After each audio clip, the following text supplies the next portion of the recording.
Hello, everyone, and welcome to today's webinar, brought to you by Sustainability Magazine and Climate Impact Partners. I'm your host, Matt High. We're here to discuss one of the most important topics shaping corporate sustainability strategies today: climate leadership and the role of carbon credits in delivering meaningful, measurable climate action. Over the past 7 years, climate commitments have more than tripled among the Fortune Global 500. What began as a small group of early movers has transformed into a global movement led by the largest companies, innovative leadership, and new tools. Today, more than 72% of FG 500s are committed to climate action and have at least one firm target, while 51% have committed to net zero. These top companies are stepping up at pace, setting new benchmarks, and using high-quality tools like carbon credits to address residual emissions and scale their impact. Today's discussion is built around the latest FG 500 research from Climate Impact Partners, which explores how the world's largest companies are approaching climate leadership, how climate commitments are evolving, and what role carbon credits are playing in helping organizations deliver against their goals. To explore this, I'm delighted to be joined by two experts who bring both research insight and real-world implementation. Carolyn Barkas, Senior VP Client Solutions at Climate Impact Partners, and Ben Vielgoes, Sustainability Director at Informa. Carolyn, Ben, thank you for joining us today. It's good to see you, Matt. Thank you so much for having us. No problem. Great to have you here. Look, keen to get into things. We've a lot to get through, I know. But I guess for everyone listening and watching, I'll hand over to you both briefly, 30 seconds to a minute. Why don't you give us a quick introduction to yourselves? Tell us a little bit about your career and I guess your current work or focus. Carolyn, I'll start with you. Great. Thanks so much. So I'm Carolyn Barkas. I am Senior Vice President of Client Solutions at Climate Impact Partners, a UK-based carbon markets company. We're a developer and retailer of carbon projects, renewable energy projects, and other catalytic projects to help clients mainly reduce in and out of value chain emissions. I've been in the carbon markets for 10 years, 6 of those at Climate Impact Partners. And my role specifically is working with our team that manages our America's corporate clients, so global companies headquartered in the US, on their carbon portfolios, meeting their net zero targets, and all that good stuff. I'm in Charlotte, North Carolina, but spend a bit of time traveling around and at our offices in London. Amazing. Thank you, Carolyn. And Ben. Yeah, I've had 25 years working in sustainability, trying to figure out how businesses get value from being more responsible in the way that they run. And the first 15 years was calculating carbon footprints, checking a company's strategy, looking at their DE&I. But 10 years ago, I moved from the consulting side to become the sustainability director for Informa PLC. We're a FTSE 100 business. We're actually the world's 3rd largest academic books publisher. And we run more than 1,000 events around the world with about 10 million attendees, making us the largest organizer. So it's a big footprint with lots of things going on. Thank you, Ben. Thank you, Carolyn. 2 great experts. We're excited to hear from both of you. But look, let's get into it. To begin today's session, Carolyn will take us through the key findings from the latest FG 500 research, share insights into how the world's largest companies are approaching climate commitments, net zero delivery, and the role of carbon credits in climate action, and explore why it's such an important shift. I'm now going to hand you all over to Carolyn Barkas, Senior Vice President of Climate Solutions at Climate Impact Partners. Carolyn, you have the floor. Thank you so much. Let's dive in. You can go ahead and go to the next slide. And so some grounding information as I take you through some of our research today. So to understand where corporate climate action is going, we look at the organizations that are setting that pace. So the Fortune Global 500, not foreign to anybody on the call, represents the world's largest companies. And that's over 1/3 of the global GDP, over 41 trillion in revenue, and includes 70 million employees. So their influence extends far beyond their own operations. So they shape the supply chains, markets, and expectations globally, across all sorts of different trends, including climate. And so we know that all businesses, not just the ones in that set of 500, can and do follow the lead of these companies. So we look to the Fortune Global 500, not just to observe their own trends, but to be able to predict the direction of global travel. And so this is our 7th year analyzing the commitments among this group. And we do this research based on publicly available information from sources like Science Based Targets Initiative, RE100, and other data like that. And then, so in the next 10 to 15 minutes, I'm going to share a lot of numbers, a lot of interesting findings that you'll probably see yourselves in. And then all of those data points, the underlying data, the methodology, and the report itself, you can access anytime on our website. You can go ahead and go to the next slide. So the big picture that we're looking at is that climate ambition is accelerating and delivery is the next frontier. There's already progress and especially accelerator targets and benchmarks that are being hit. And top global companies are stepping up their climate ambitions and setting new target benchmarks. And then they're using things like carbon credits to help achieve those goals and being more clear and concrete about the steps that they're taking and the near-term targets they're hitting. So 72% of the Fortune Global 500 companies now have a publicly set climate target, and over half of them are committed to net zero. That is a huge shift from just 24% 7 years ago when we started this analysis.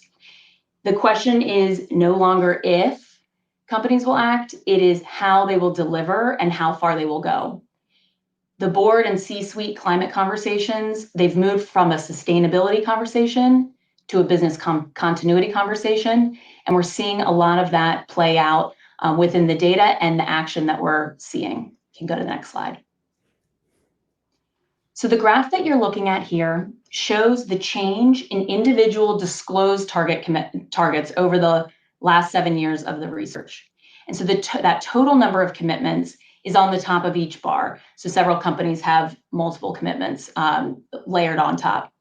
So it's a fundamental shift that's redefining climate leadership as the new baseline.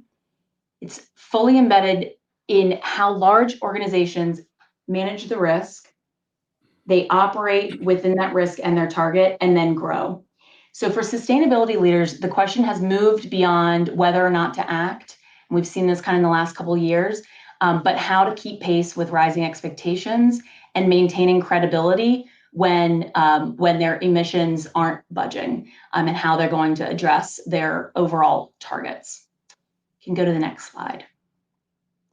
So here you're looking at each target separately over the years, because sometimes looking at all the targets together combined, it's hard to see some of the trends in not just the language, but the underlying actions that are related to each target. So as of 2025, the majority of the Fortune Global 500 have set a net zero target. Like I just talked about, we've crossed that threshold of 50%. This growth is compared with 8% in 2020, and it shows that companies are aligning around a common long-term goal, and they're upgrading their ambitions and creating consistency in language and action across markets and sectors. So we know that language evolves, we know that definitions evolve, but kind of this group coalescing back around some common themes, even if they're using slightly different definitions within that net zero framework. So for sustainability leaders, setting these robust reduction targets and resilience building must come with creating credible pathways. And that's the big question. How are we going to get there? This includes securing high quality carbon credits to reduce global emissions outside of the organization's value chain or operational control as it moves towards these goals. And we're seeing an embracing of that in a really high quality way. You can go to the next slide. So we're also seeing an evolution in strategy and not just language. So carbon neutral is increasingly being used as a stepping stone to net zero.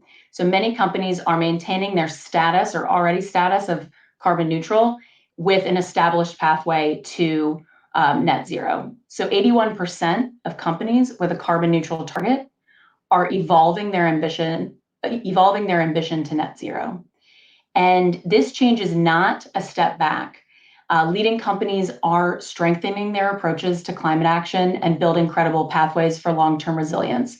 So they're taking that already achievement, something to be very proud of things like operational carbon neutrality, and using the pathways and sort of railroad tracks that they've established internally and with their partners to evolve that action and ambition to meet their net zero target instead of starting from scratch. You can go to the next slide. So one of the most important shifts and interesting things about this year's research is timing. So delivery dates are shifting further into the future, just probably not a big surprise for a lot of the people listening. This shift reflects overall time passed since 2019 and the passing of milestone years in 2025 is a focus on the long-term transformation as companies look ahead to 2050, 2060. So longer-term targets recognize that there's time needed to implement and see the results of credible climate action, but they also introduce a critical risk. It's kind of these obvious things. If we push the final goal date out, is that going to delay current action? And for a lot of companies, pushing that longer term goal date out is actually a reflection of starting to take action, seeing some of the hurdles or the time and testing that it'll take to get there, and having near-term targets that are actually going to probably produce more impact while being realistic about pushing a target out. So delaying action until that net zero year only increases the risk that those targets are designed to mitigate. So it increases the gap between ambition and delivery, and that gap is where leadership will be defined in this next decade, and we're seeing that through our interviews and research related to the Fortune Global 500 actions and commitments. So as more companies push their targets beyond 2030, the need to act in this decade and really deliver against some of those near-term, interim, or accelerator targets becomes more urgent. You can go to the next slide. So this is where things like carbon markets play a critical role. 44% of Fortune Global 500 companies now state that they intend to use carbon credits, and that is 75% increase in the last 3 years. Companies with net zero commitments are 11 times more likely than others to use carbon credits, and this highlights that relationship between ambition and realistic, credible, measurable action for corporate climate leaders. This signals a clear shift that carbon credits are now established as a credible tool for delivering long-term climate strategies. We're seeing leading companies be very public, very communicative about how they're embedding high-quality carbon credits into their long-term strategies and how they're using them now, they plan to use them in the future, and they're aware that there's going to be a critical eye for quality, and that's how they're procuring and developing these plans out in the market. Thanks. So when we look at the top performers, 9% of companies that have this full stack of climate targets, there's an even clearer pattern. So among this 9% that have a combination of things like net zero carbon neutral, a set or committed SBTI target, and an RE100 commitment, especially those that have already met it and continue to meet it each year, 57% of these companies intend to use carbon credits. So again, a moment ago, I talked about how there's been this large increase in companies that are planning to use or do use carbon credits. But then when we really shrink down to the most ambitious companies in the FG 500 and that 9% of top performers, that number from 44 goes up to 57% of those companies that are the most ambitious and creating the most impact and putting the most money into their climate programs are using carbon credits as part of their strategy already. And that is well and above the rest of the Fortune Global 500. So this is what we're seeing leadership look like in practice. So it's that ambition, it's backed by action, and it's supported by credible tools. We're also seeing an increase in public disclosure, and not just regulatory disclosure, but real excitement and pride in a lot of the sustainability reports that are coming out to talk about and demonstrate the not theoretical, ambitions related to climate, but the saplings in the ground or the catalytic dollars that are being that are funding R&D at new tech, carbon capture and things like that. So this group of companies provides a benchmark and a forward signal for the direction of climate action. Because again, that sort of top performer category 7 years ago directly predicted the behavior of the rest of the group of 500 and companies around the globe that aren't in those largest FG 500 set. And so we anticipate seeing the same thing. So the performance and the decisions of this, again, top performing 9%, will predict this next decade of climate action and carbon credit adoption.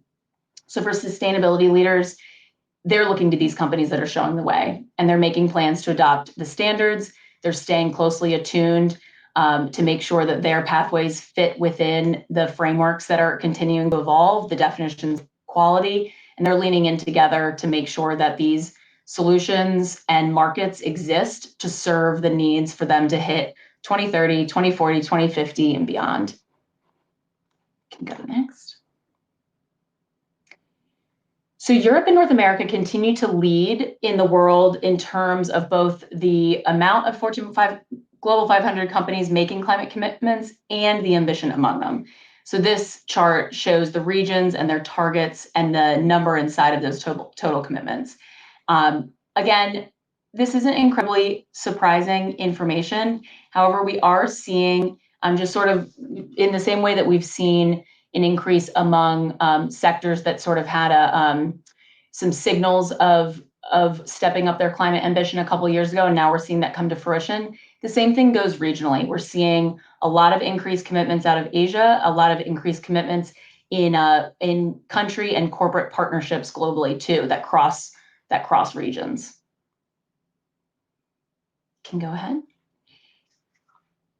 So here you're looking at the growth of net zero, and that's the line, and then what portion of it has been within those two key regions, North America and Europe.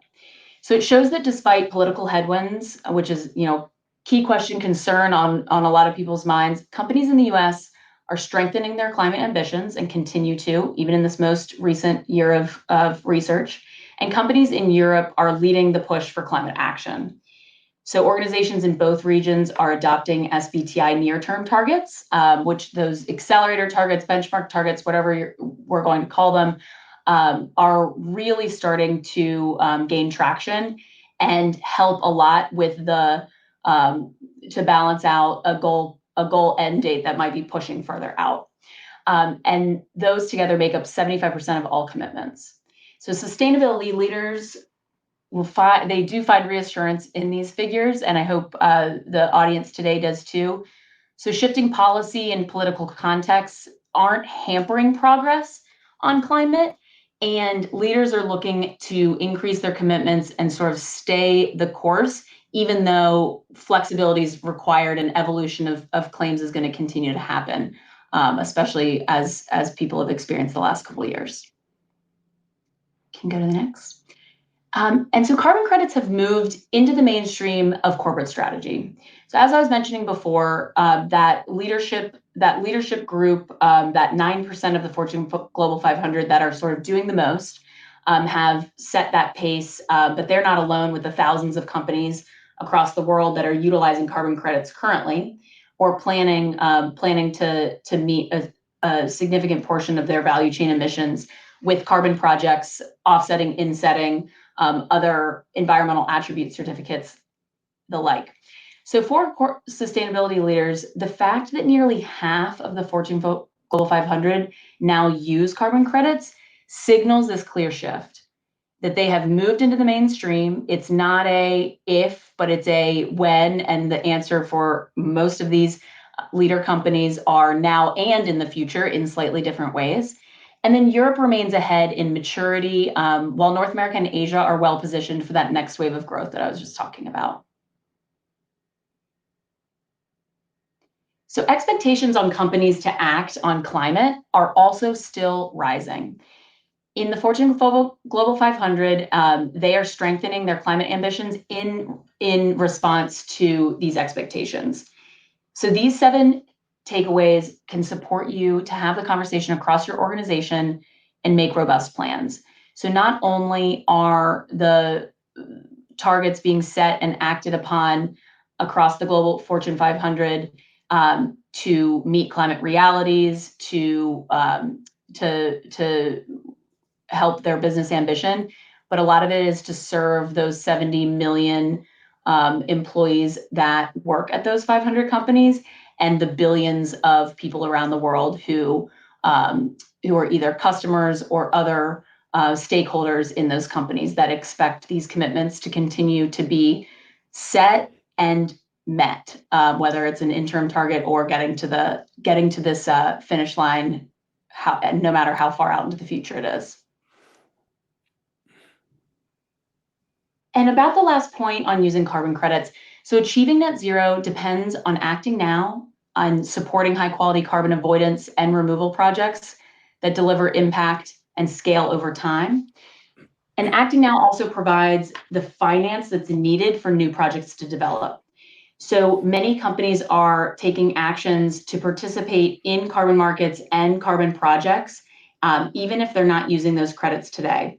They're either developing a project to help them meet a future goal. They may be funding research in order to standardize a methodology that really fits within their value chain or the areas where they operate, so that then they can develop projects that are of high quality against it. And the finance to develop these projects and to get a lot of the additionality and the really incredible co-benefits to communities and researchers and community organizations on the ground is required, and companies are seeing a ton of value in that and helping meet some of their other goals as an organization as well. So providing early commitments to the projects ensures that companies will be able to secure those carbon credits and sort of nail down their pricing, which is of course important. They're recognizing that they need the supply of credits. They need really strong forecasting and budgeting around what it will cost them, but they're also seeing so much value and pride and interest in driving early finance to accelerate action and accelerate the health and livelihoods of the planet and people working on these solutions. And crucially, the demand for high quality credits will not slow down, and we know this. So even with targets shifting, the demand for carbon credits to meet net zero is set to increase 15-fold by 2030. And this is based on IFC data from 2024. And leading companies know that waiting for their net zero target is a reputational risk and an operational risk. And so they are acting now. We're seeing that increase. It's not a we plan to participate. It's we are participating, or these are the ways that we are forming our budget to participate by our accelerator date of 2030 or 2035. And there's such a recognition and embracing of reducing operational emissions while supporting carbon projects that really do accelerate global decarbonization for these shared goals. And with that, I will hand it back to Matt. Thank you so much for letting me share our research. Thank you, Carolyn. Wow, that was incredible. Thank you so much for sharing the insights with us. Amazing research and so thorough and deep, and I'm sure it's going to spark some great conversation. A quick reminder to everybody who is watching and listening, if you want to be involved in that conversation, you can send questions in. Send us your questions. We will try and get through as many as we can at the end. We've a lot to get through, but we'll be sure to be looking at those and see if we can get to them. I'd now like to bring Ben into the conversation as well. But before we dive into analyzing the research, we're going to open up to a little bit of audience participation. So I hope you're all ready, and I hope Carolyn has got you moving and got those kind of creative juices flowing. We're going to run 2 quick polls, nothing heavy, some quick fire questions to try and get a sense of, I guess, where people are at here and now, and hopefully give Carolyn and Ben some meat to discuss. The questions will appear on the screen. Over on your right-hand side, there'll be multiple answers. It's very easy. You just need to make sure you click on the polls tab on the right-hand side of your screen. We'll give you a minute or two to answer, and then we'll take a quick look at the questions. Our first is up now. How is your organization approaching carbon credits? We have a few answers there. While we're waiting, Ben, Carolyn, not sure if you have any expectations on this one or if you want to wait for the answers, but what are you thinking on this one? I'm hoping I guess you're hoping for good news and some good positive answers. I think most companies have been exploring this for a while now, and perhaps some of those uncertainties that came out in 2023 have really gone away, and companies are going to be doubling down. So my hope is most are planning to use them or are already using them, because I think that's the audience that's here to learn about this. Carolyn, I don't know what you think. Excuse me. I think the same. I think opportunities like this sometimes in recent events, especially at London Climate Action Week, has been really interesting because it is people coming together who assumed that a lot of people were thinking about it, but not a lot of organizations were doing it. And then all of a sudden you'll be in a conversation or at a dinner or on stage and they're like, oh yeah, so this is our 5th year of being removals only for our operational footprint. And you're like, oh, you're already doing carbon credits. And so there's a lot of peers to lean on too. I thought your study was very interesting as well, Carolyn, because although 44% of companies have already said they're using them, only 3% have said they're not, which leaves about 50% on the fence still. And that's right. And so that the percent that are planning on not using it all or planning to not use it all, that has shrunk significantly in the past couple of years of research, which was one of the really interesting points that I've been looking at each year. Oh, and look at that. And there we go, guys. Some good positive results there, hey? Kind of mirrors what we were talking about, I think. Yeah, I think it's really good. It's interesting, those 6 folks who said they're not currently considering them, because you're here, so hopefully you're going to be learning about it. Let's hope by the end that maybe they'll have changed their mind. Maybe we'll come back to you all. Okay, look, thank you, everyone. We'll have another quick question in the poll. A second question coming over right now on the right-hand side. Same process. Please engage with it. Please send your answers in. Our next question should pop up any moment. It's a follow-up in a sense. What is your biggest challenge in delivering on climate targets today? We've obviously got quite a few answers there. From setting credible strategy, securing internal buy-in. So we've got some organizational things, I think, through to some very kind of mechanics of delivery, managing scope 3 emissions, securing high quality carbon credits. What about Ben, Carolyn, while we're waiting, what for you is the biggest challenge, do you think? Or what do you predict might be some of those kind of key challenges that people might be experiencing? So I'll leave budget and technology improvements to the side for a second. But I think a lot of it depends on the size of the team or the stakeholders that are involved in climate decisions define what the biggest hurdles are when we talk to clients. So if they have a huge team that's really well resourced, their biggest hurdle might be things like, how do we get the perfect top rated portfolio or improvement in our supply chain. But a sustainability department of one needs a lot more resource than that. And their difficulties are much different. Thank you. Ben, I don't need your predictions. We have the answers. Balancing cost with ambition there. Is that a surprise? No, I think this is really what it's about, because this is all about the climate strategy. So managing scope 3 emissions, of course, are one of the biggest challenges, because 80 to 90% of our emissions probably sit there.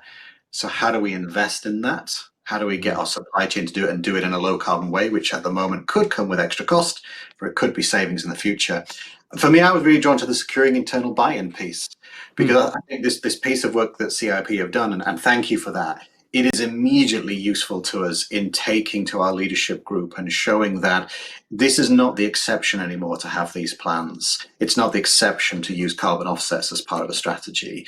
And not only does that mean we need to keep up with the Joneses and make sure that we're doing this because others are, but I think there's safety in numbers as well. For those folks who are on the fence about whether to do carbon offsetting or not, we now know that most people are going that way. And that is a good sign that it's the right thing to do. Great. Thank you both. You heard it here first. If you're struggling to secure that eternal buy-in, here is your report, and this webinar provides the answers and hopefully the resources to take it as high as you need to go. There you go, Carolyn. Here you go, Helping out Matt. for the research. Well, look, let's get back to the discussion. We have you both here. Let's dissect some of the research. Ben, we've kept you waiting long enough. I'll start with you. Now, obviously, Informa is an ambitious climate leader that's been recognized as one of the most improved companies in sustainability over the last decade. It's currently listed in the top 1% of sustainable media businesses, according to Dow Jones and MSCI. So we'll come to some of your work and we'll come to the company and you can fill us in on some of the gaps there. But I guess starting with the research, and I know we've talked around it a little there with the polls, from your perspective, what was the most interesting stat or information that you saw that really, I guess, kind of piqued your interest or you thought was very telling? I think I've already mentioned the fact that more than half the companies are still on the fence or undeclared on this. And I think we're going to see that changing, because the biggest theme I took away from the report was it feels like as professionals and as a sector, we are growing up and we are maturing from those sort of aspirational statements of the early 2020s to real deliverable climate action that's coming from net zero transition plan, science-based target defined versions of net zero. And I thought that one of the bits of data points that is really hidden in there that I saw, and only on the second time round, Carolyn, was the number of people or companies, that have an overlap between the net zero and the carbon neutral commitment. That plummeted last year as they chose their line. And I think that's probably as we move away from the VCMI definition of net zero, which allowed you to be on track for a science-based net zero and then compensate for the rest, which is sort of quasi-carbon neutral, to be this idea of we're going to be net zero, but it's going to take time to do it properly in line with science-based target, and there'll be stepping stones on the way to that. That comes through really clearly, I think, in the research. Thank you. Thank you, Ben. Carolyn, briefly, I want to move on to some of Ben's work at Informa, but does that resonate with you? I mean, obviously, you've been all over this research. Yeah. What stood out to you most? What did you kind of enjoy reading as you're working through that process and presenting the research? Yeah, well, everyone's been listening to me say this internally. One of the coolest things, and especially being, one of the elders that's been around for 6 of these 7 years of the research, a couple of years ago, I think it was probably two annual editions ago, maybe 3. We had already seen tech and financial services really leading the pack sectorally with their ambition and their action. And they also did a cross cut of who's next to act, what sector is most likely next to act. And 2 or 3 years ago, it said pharmaceutical and healthcare. But we weren't seeing, in actual, sustainability reports, business with our company, we weren't seeing as much from those sectors. So we were like, interesting. Let's trust the data. And now 2 and 3 years later, we have seen that play out. And so again, it's like the ability to trust this data and sort of the predictive parts of it, and I'm anchored to that. Okay, this 9% of leadership, it may be a 2, 3, 4 year lag, but that is setting the pace for what the rest of the companies are doing, and not just the Fortune Global 500, FT 500, but what other global organizations are going to be doing. So we can just see that through line. We saw it with the sectoral, we saw it with the regional, and it's just really cool to be able to trust the line through. Great, that's great, and I love how passionate you are about it as well. It really comes through. Let's talk about some action, some execution. Ben, I'll come to you if we can, to ask about Informa's Faster Forward program, which is your all-encompassing sustainability program. You can fill in the gaps on that one. But I guess one of the things that stands out from that and from your work, and I guess why you're winning awards, is how sustainability has been embedded into products and operations, and you've really drilled down on that. Tell us about that as a leader. What have you learned about driving engagement and accountability across a large global organization, and how does it align with what we're talking about? Yeah, it's definitely been a decade of lots of lessons, I think, as we've gone through. But we have more than 500 brands around the world of all sorts of different sizes and sectors. So what we've learned is that people really like a framework within which they can work towards sustainable products. thinking about well-being, food sourcing, supply chain, climate reduction, inclusion, but they don't like being told what to do within that, and they need local flexibility. So we have a system we call the fundamentals, which is about helping our events test how they're doing around 16 areas of sustainability. And within it, we give them lots of ideas, but they can choose what they want to do to deliver on reduction of carbon within local transport, how they manage their waste, how they ensure the food is sustainable, how they compensate for their carbon. They have choice within that, but we still want them to work within that framework. And the choice has allowed people to really engage with it and make it something they own and they have control over. And that's helped them deliver it. Great. Thank you, Carolyn. It must be good to see that kind of boots on the ground perspective. I guess it informs not the research as such and the data, but you're thinking about the whole process and the information you're delivering. Exactly, and it's symbiotic. So we're fed by the work on the ground and the confirmation of what we're seeing in research and what we're developing as a carbon company. But then also, it feels really good to be able to provide organizations like Informa that are working hard to lead in the space, and Ben as a leader individually, being able to arm them with these data points. Because Ben might have 5 minutes of a board board presentation or something like that, and needs to be able to get across this. We are not alone. Yes, this is happening. These are the trends that are going on, so that his team doesn't have to be resourced to go out and do this. So yeah, it's great. So it all comes back to the data, being armed with it. Is that fair? It is, although what I've really enjoyed is there's actually a question in the chat about it from David Huck about types of carbon credits. And what I've enjoyed is it's possible to work across a range of high quality removals and reductions projects in different countries. So I'm a very big believer in portfolios that give the individual brands a choice of what they lean into within a set of given rules. They have to be certified, they have to be additional, they have to have that. And again, finding the right partner to help choose and select those offsets and conduct the right due diligence on them has been really key. So I kind of, the data's good, but so is the choice and flexibility. No, absolutely. So Ben, talking about carbon credits, obviously many organizations exploring those to support those climate strategies. Perhaps you could talk about where they fit into a credible decarbonisation program, how you deliver on that, the mechanics of it. Well, hopefully my friends at CIP will forgive me for this, but I'm fond of saying that carbon offsetting is the last thing we should do, but it is something we should do. It's a really key part of a credible climate strategy, because I've found that executives respond well to targets, a 1-for-1, emit carbon, remove carbon, a line in the sand of equality on that, which is where carbon neutral still has some value. And so we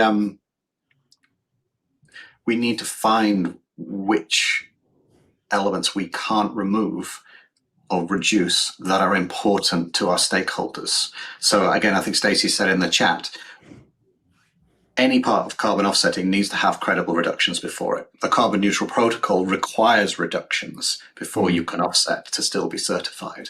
And so, the best amount of carbon is the bit we don't have to pay for and emit in the first place.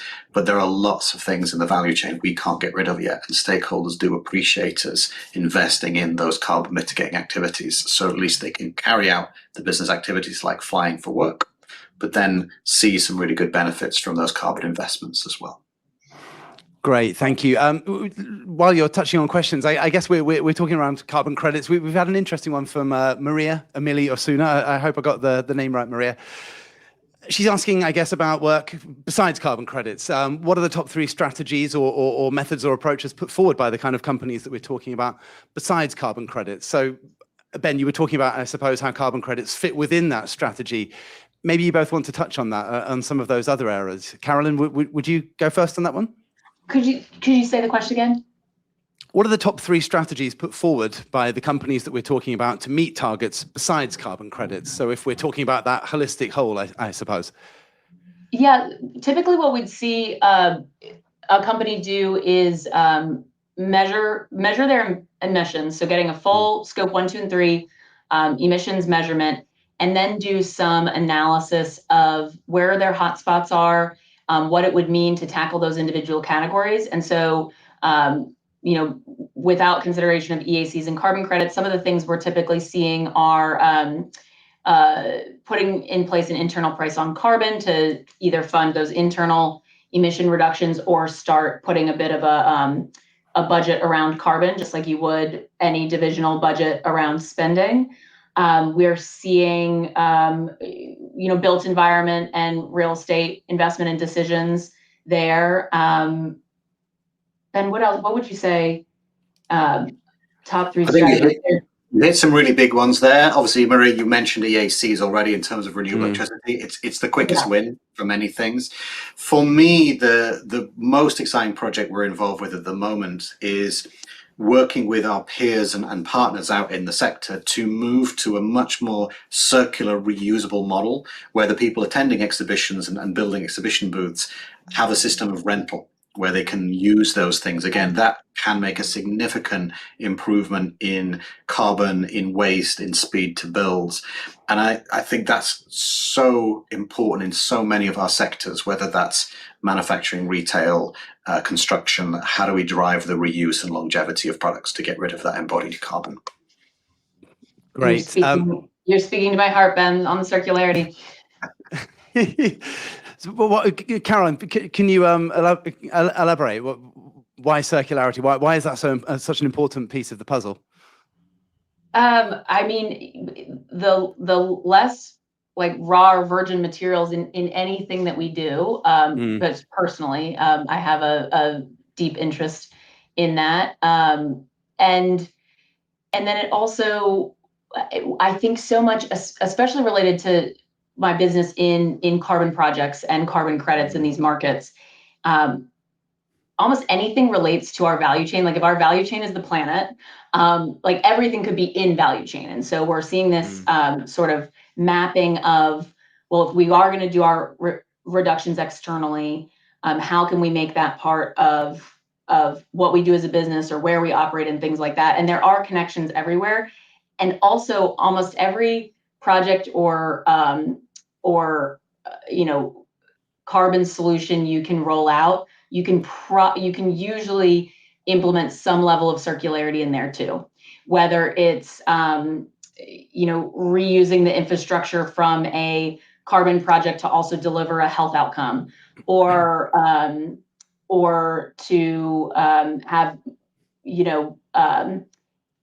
companies that look at their scope 3, look at the heaviest part of their supply chain and how they could implement a supplier program to link geographically close suppliers to benefit from aggregating renewable energy purchasing or shipping optimization, and even reusing the pallets that you ship things in because you're using people that are geographically close. It's work. I mean, everything I just mentioned is not snap of the finger type of stuff, but you can add a layer of circularity, a layer of sustainability at its broader definition to any of these things, and usually pair some outcomes together too. And so we're seeing this huge demand for co-benefits, huge demand for additional outcomes and storytelling and things that are really important to consumers and stakeholders. And all of that is doable. And that's why bringing the carbon markets out of this commodity mindset into an impact market really is a very cool thing that's being done. And Ben knows that well. Ben's nodding in agreement. Thanks for teeing up the circularity conversation as well, Ben. Guys, we're working through the conversation so quickly. I want to keep things moving to make sure we have time to allow for some questions at the end. They're coming in. Thank you, everyone. Please keep them coming, and we will get to as many as we can, I can reassure you. I guess, Caroline, a question to both of you. You mentioned, Caroline, that it's not a snap of the finger. It's work. There's a lot of work to do. Ben, you probably know this from first-hand experience, but let me ask you both, what does the research tell us collectively as sustainability professionals about the maturity of climate commitments across the Fortune Global 500 and perhaps more broadly even? Ben said it great earlier when he said this whole industry and set of professionals and set of divisions at companies are maturing. And not even are maturing, have gotten to a point of maturity that we didn't see 5 and 10 and 15 years ago. And a way to characterize that is I would so much rather see a lower near-term target with real action and progress and budget and planning and reality behind it than we are going to fix everything by this far off date. And I think we've really seen that shift, and that's that signal of maturity. And that is directly in the research with the shifting of dates and progress. Amazing. Ben, anything to add on that? Or I guess that resonates with you. You've summed it up already. It does, but I think that having targets that are within a CEO's lifetime, at least their career lifetime, is so important, because these distant targets we all put it off. Right, and sure. I was lucky enough to have breakfast with a group of CSOs last week, and there was a lot of conversation about evolving targets. We know that 10-20% of all companies are changing their climate targets in any given year, new baselines, changing target, and the ambitions are going up and down in equal measure. But I think we're in danger of it becoming our job to set targets and to measure, and not to be change agents that are actually making a difference. And I think, again, you mentioned additionality, Carolyn, but I think it's also those co-benefits that we all care about. Those are the things that inspire people in the investment, in the offsetting space as well, to see that we're not just compensating for something, we're genuinely doing something with additional benefits that feel great and inspire the people who are doing it. That's the story of people highly like we. measurable. Yeah, they're highly measurable. It's a co-benefit.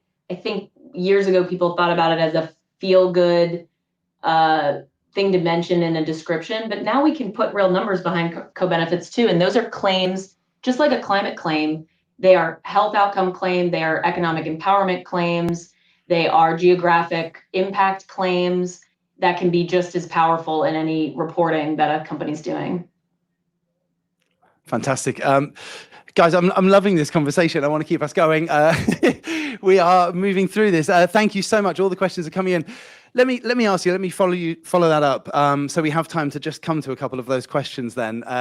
Probably a difficult one for you both, and I guess this could take the rest of our time. But bearing everything in mind we've talked about, what advice would you give to those listening, to sustainability leaders who are really looking to take that step up that you've both talked about, both in their climate ambitions and I guess in their delivery over the next 5 years?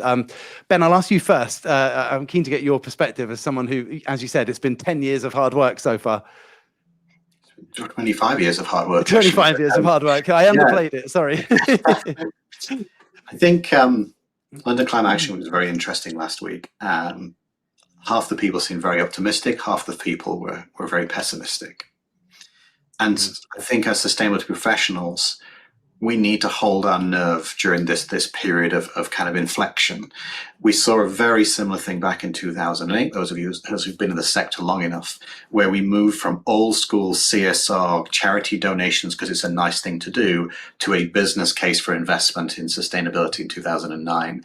And I think we're just seeing that maturation again. We spent 3 or 4 years doing this to save the planet, and that's great, but we need to prove the value that creates in the short and midterm as well as the long term. And so I think we just need to stay the course, to use the data from studies like this and elsewhere to demonstrate that there is still a commitment to this. The customers still value this, and many will still pay for it. And we just need to keep going on that and do what we can and celebrate it when we can make that difference. Thank you, Ben. Inspiring stuff. And Carolyn? I keep our nerve is such a good way of saying it, Ben, and relating it to other industries. My husband works in the emergency department, and he doesn't get home from a really challenging period in medicine. And I say, oh, are you we probably shouldn't treat people anymore. We should close the hospitals because these health outcomes, these health challenges are huge. No, no other industry would, it's fine to be pessimistic, and it's fine to lean on each other and go through periods of doubt. But the work remains, the frameworks are there. All of these people have been at this for such a long time, and we have so many newcomers to the market as well. The amount of new professionals, the amount of academic programs that are centered around corporate sustainability, the amount of ESG-backed loans that our team is doing reporting for our clients is increasing. And so I would echo the same thing. Commiserating is important, and everyone's allowed to complain, but remembering how much progress has been made and continues to be made, and how many commitments are being fulfilled, and how much money is in this industry as well, whether it's impact outcomes or sustainability budgets. It is a good news story as well, and an ambitious news story, just like any other market that's growing and department that is going through hard work. Thank you. Look, let me get straight into questions. I guess with a subject like this, there's no such thing as a quick fire question, but maybe you give me your thoughts. There's one here from Stacey Hunt. Again, please correct me if I've got the pronunciation wrong. But to you both, when do you foresee corporate strategy upgrading from just net zero offset claims to a more strict structural neutrality approach? If that's one that you'd like to take, or have a go at an answer for that. If Ben? I think if I followed the question correctly, yeah, how are we going from vague net zero claims to structural science-based claims? Yeah. And I think the data is showing that's happening already. The Brilliant. Net zero by 2025 and 2030 claims are not the current science-based approach, to put it politely, and those are moving. I think the neutrality piece, I think, still has a place in this, because I think it's possible to be on trajectory for a 90% reduction in CO2 aligned with science, and still balance out the carbon that you're unavoidably emitting to the carbon you're compensating for through all sorts of different methods. And I think it has a place. It's still about directing climate finance to the most cost-effective ways of getting carbon down. So if I can remove carbon from my supply chain for £200 a ton, but I can help a woman in Africa breathe better indoor air quality with cook stoves, and I know that CO2 is being saved, and it's considerably less than £200 a ton, why would I not do that? In fact, why would I not do even more of that? Absolutely. Okay, look, we are really tight against the clock. I will wrap up quickly. I'm going to fire one last one at you, because I think it's a nice one to round up. Carolyn, a really quick fire one for you. For organizations earlier in their sustainability journey, I guess it's appropriate. We've talked about maturity. Where should they focus first? Assuming their arms are a bit around the emissions or the operations of the company. If not, start there. Start at measurement, so that you can, or start with some industry groups. There's supply chain sustainability industry groups. There's Personal Care Products Council. Any industry you're in, there is some level of peer group that you can tap into. Getting your arms around your emissions, then talking to leaders like Ben at events that he's speaking at, talking to companies like ours that work with hundreds of organizations that are at everywhere in that maturity curve. And part of that is years of education and acting as a sounding board. We're happy to do it. Other peers in our space are definitely happy to do it. So start having those conversations. And then it's the don't let perfect be the enemy of good, all those sort of things. Start somewhere. The employee tackling employee air travel with a policy of when we should and shouldn't fly if you're in a high-speed train area, and what that should cost, and offsetting the rest. That is a beautiful place to start. And then you can just go from there. Amazing. Let's do it. Let's all start now. I hate to say this, everybody. I'm so sorry, but that brings us to the end of today's discussion. Thank you for your questions. We'll give them to Carolyn and Ben for homework, perhaps, and they can come back to us.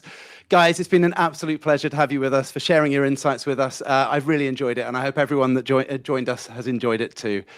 If there's one key takeaway from the conversation, it's that across the Fortune Global 500, climate commitments are no longer optional, and net zero has become firmly embedded in the heart of corporate strategy. It's exciting to see leadership being defined by execution and delivery, and solutions like carbon credits being established as a credible tool for delivering impact. Looking ahead, the trend is clear. More and more organizations are embedding high-quality carbon credits into their DNA today to ensure they hit their climate targets tomorrow. Thank you again to everyone who joined us. Ben, Carolyn, loved it. Thank you so much.